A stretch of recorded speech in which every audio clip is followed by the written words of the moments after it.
Welcome, friends, to another Wolff Responds. I call this one Globalization Unmasked. A lot of conversation is swirling around this term globalization. Large numbers of Americans denounce it, denounce people associated with it as evil globalists. That's coming especially from the MAGA world.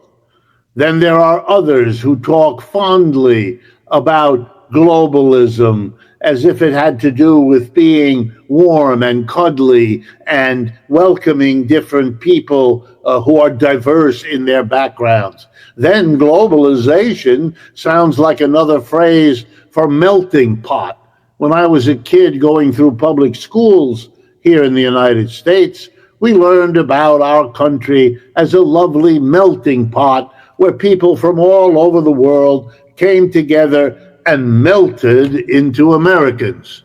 Of course, there could be an unpleasant association with that idea, but I'll leave that aside. I want to talk to you about what globalization was used to do in the United States over the last 40 or 50 years. It was put to use in a very particular way, and I think it's time to take the mask off and show you what it was used to accomplish. We can start almost any time, but I'm going to pick the 1970s because something happened in the 1970s that gave globalization a tremendous boost. Starting in the 1970s, large numbers of American corporations began to move their activities out of the United States. There had been recent technological changes, the internet, the jet engine. It made it possible to talk with, to see, to travel all over the world in matters of seconds with the internet and in matters of hours with jet planes. It really was no longer necessary to have your production activity, your factory, your office, your store right near you geographically. You could supervise it, you could monitor it, you could visit it, if it was on the other side of the earth, in a reasonable amount of time. And this technological breakthrough gave corporate leaders an idea. They had been rankling here in the United States for most of the last century, paying steadily higher wages. Now, workers had to fight for those. They had to fight with their unions, they had to fight with striking, they had to fight with solidarity. But they did, and they were able to get better and better wages. Particularly in that period right after World War II, 1945 to 1975, the American standard of living really went up, and it was in part because workers came out of the Great Depression and World War II demanding better conditions, better wages. And capitalism was doing well enough in the United States. We were replacing all the other empires that had been destroyed by killing themselves in the war. And so the profits were there to enable the employers to give rising wages to workers who fought for them. But the employers were never happy about it. They didn't give the higher wages willingly or generously. They looked for every way to get around it. And then the 1970s made it urgent. Why? Well, basically the answer is that the destruction of World War II had been recovered from. The leading economies of the 1970s, the exploding ones, were Germany and Japan, the two losers of World War II. They had recovered with some help from the United States, by the way, along the way, and they were now competing. The 1970s is when Americans began to notice that the VW car was a better bet than the Ford or the Chevy, and they were buying them by the hundreds of thousands, and the Japanese came shortly afterwards. You all know that.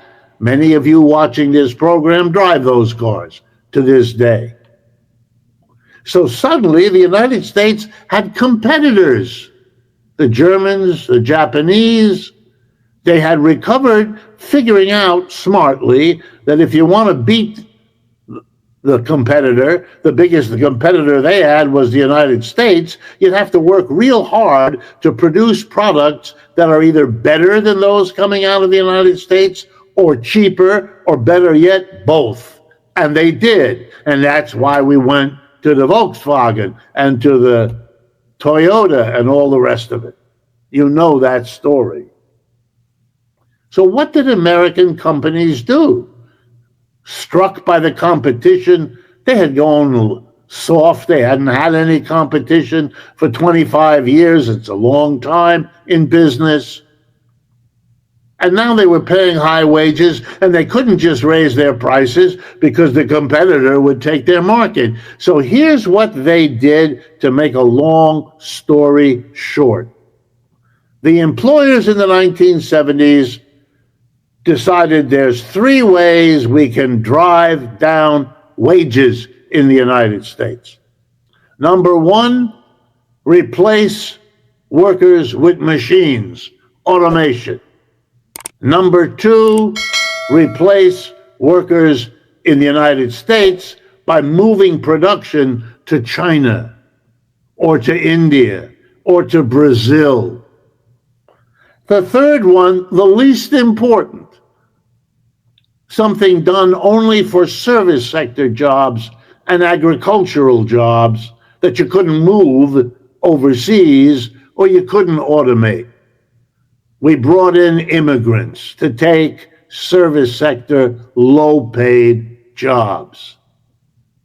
But we moved the high-cost jobs, the high-wage jobs that employers didn't want to pay, to Asia, to Latin America, out.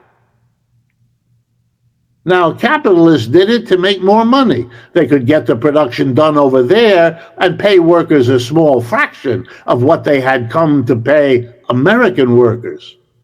American workers had struggled hard and won good standards of living. The employers wished to take it away from them, and that's why they moved. Nobody forced the American companies to move. They did it to make more money. They did it to compete with other companies in other parts of the world that were trying to do the same thing. Capitalism is a system of competition. And competition drove American businesses to look for profits abroad. And they found them there. The Chinese helped locate American businesses there, for sure. So did the Indians, so did the Brazilians, so did the Vietnamese, and many others. And so American companies went abroad. But now comes the problem. When capitalists leave to make more money, what happens to the people left behind? You know, the ones that lose the jobs. Their lives can often be wrecked. Their lives were wrecked here in the United States, where industries were strong, where manufacturing had grown. It was particularly painful as these factories closed down.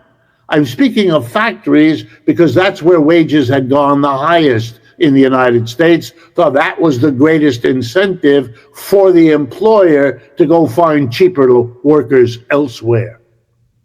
So the factories left behind shut down. They fired all their people.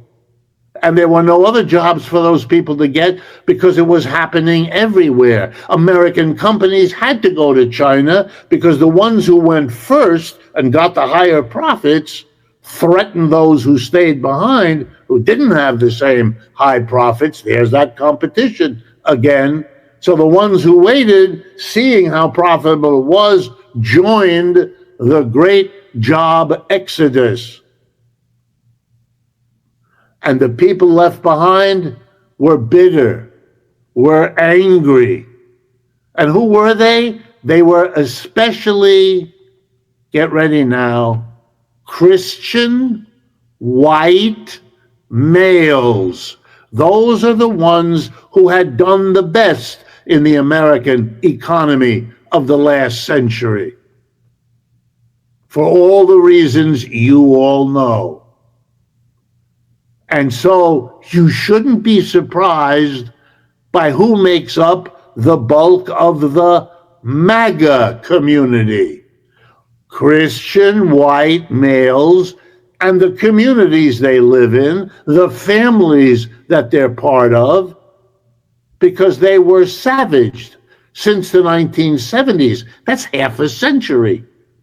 The last half century has been a bitter depression economically for them, because capitalist employers looking for profits left.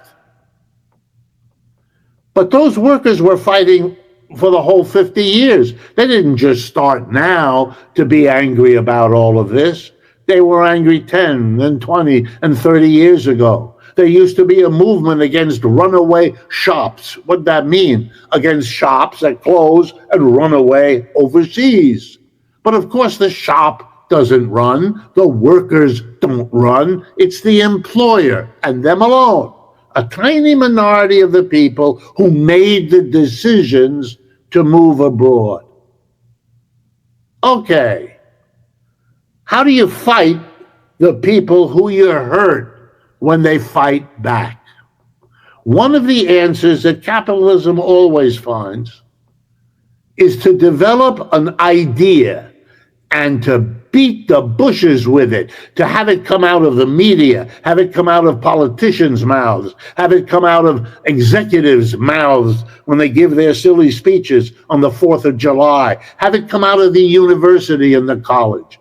And you know what the big idea was in the last 50 years? Here we go, globalization.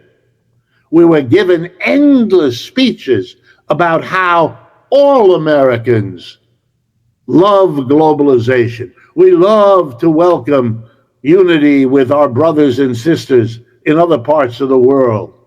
We believe in multiculturalism, how the different cultures each contribute, on and on. We were told that globalization is just about being efficient. The companies are finding efficient ways of producing over there in Vietnam or over there in Brazil. And we will all benefit by having cheaper goods and services and by having a better standard of living. Globalization was presented as the idea that what those companies were doing for their profits was something that magically would benefit all of us. Was it true? Not a bit. It was a covering, a veneer.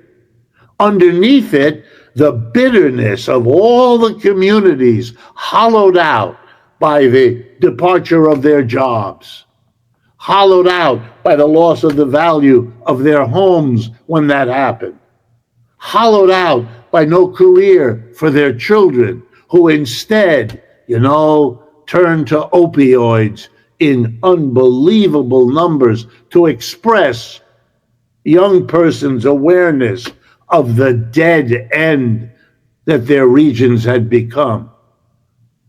And so, of course, now that we realize what was done, we're angry, and we think of globalization as a bad word, many of us. People who advocate it are looked at by others as if there's something wrong with them. But of course, it was never really about globalization. That was just a convenient way to tell a lovely story about how we're all going to benefit by having our companies go abroad, by having everything have a very long supply chain. You know, one that can be interrupted 1,000 times everywhere across the world. We can't manage it. Now, why am I telling you this? Because you are now being inundated, we all are, with a news story. It can't be globalization because that's not what we're doing. You know what we're doing? We're providing subsidies. We're giving money to corporations, the same ones who left the United States over the last 50 years. We're now giving them our tax money. And you know what for? To bring them back. To bring them back. We are having a nationalism resurgence. And you know how we say that if we're in the MAGA world? We say it very simply with "Make America First." We're going to put tariffs. We're going to have trade wars. We're going to... And you know something? We're being told the same BS. Nationalism is no different than globalization. It's just a rationale, a nice word, a fancy story to tell us that what's good for the capitalist employer class is good for all of us. It very rarely is. It wasn't in the last 50 years under globalization, and it isn't now under America First instead of globalization. So yeah, Mr. Trump does his theater, denounce DEI, horribly deport immigrants, America First, insult the people at the UN